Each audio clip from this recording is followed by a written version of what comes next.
I myself with Wes though I spent a good amount of time recording my lines and then changing the pitch and tone of other characters and then blocking on my own and recording everything all together. And I sent it off to him and he thought there were multiple people in the room with me, but it was just me doing my own lines with myself. And he said, I need visual proof, which I, with great enthusiasm, provided. And he said, please can I send this to Benicio? I don't know if he ever sent that to you, but he did ask if he could send it to you.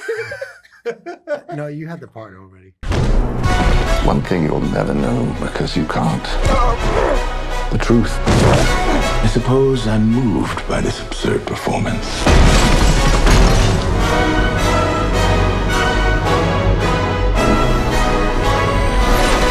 I recognize this assassin. Oh no. Suicide pedal. Where's for father? Take this miserable sinner into the company.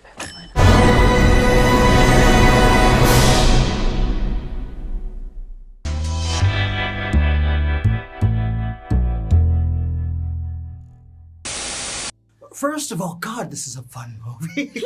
And it's so brutally dark. Yeah. With you, wait, this is not a likable character, but he's fascinating. Where did you draw from? From, I mean, mine, I guess, you know, but, you know, I think most of it comes from the script.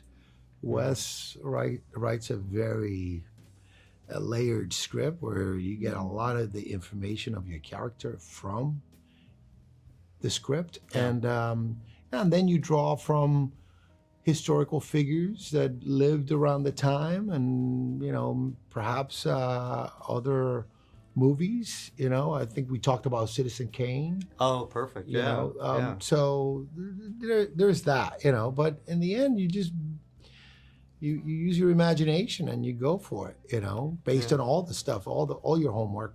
You know, everything that you got in your back pocket, just throw it out and just throw yourself out there. I feel like with this film, look at what you're so good at this, by the way. Jesus. It's such there's a rhythm to it. With the West, there's a rhythm, and you have to find that. If you're not making that rhythm, it's just off. What was it like for you kind of stepping into this character?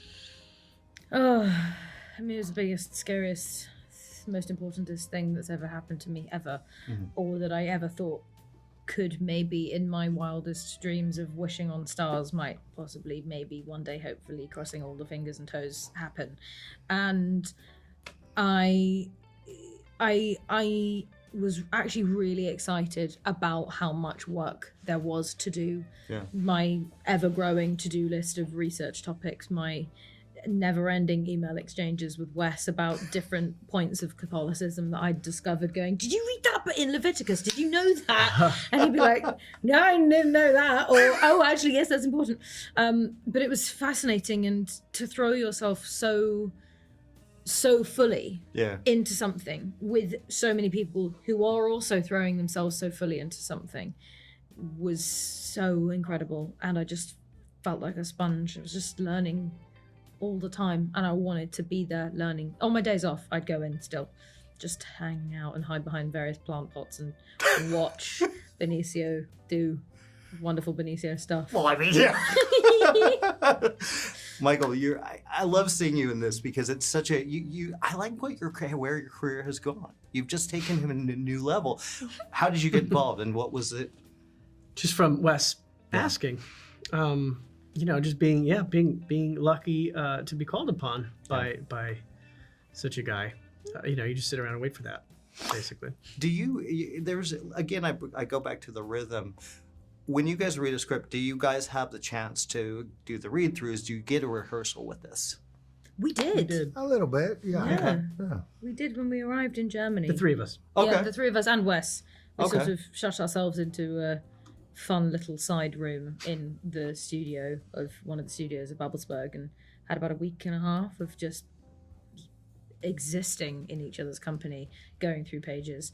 I myself with Wes though I spent a good amount of time recording my lines and then changing the pitch and tone of other characters and then blocking on my own and recording everything all together. And I sent it off to him, and he thought there were multiple people in the room with me, but it was just me doing my own lines with myself. And he said, I need visual proof, which I, with great enthusiasm, provided. And he said, please can I send this to Benicio? I don't know if he ever sent that to you, but he did ask if he could send it to you. No, you had the part already. Benicio, this is, I feel like a child role like this is a challenge, though, because he's not a likable guy at all. He's just hateful. What do you need to be liked as an actor? Do you need to go and know this guy, I gotta make him charismatic?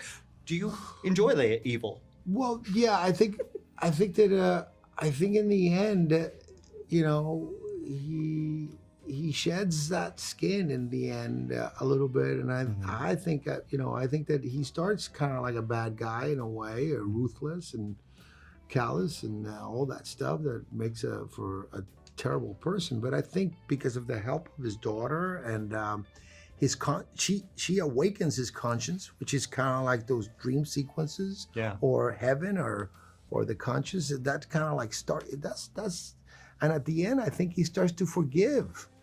He forgives himself. He is a different person at the end. Maybe he hasn't changed 100%, but I think he's on the mend. And I think it's thanks to the influence of his daughter.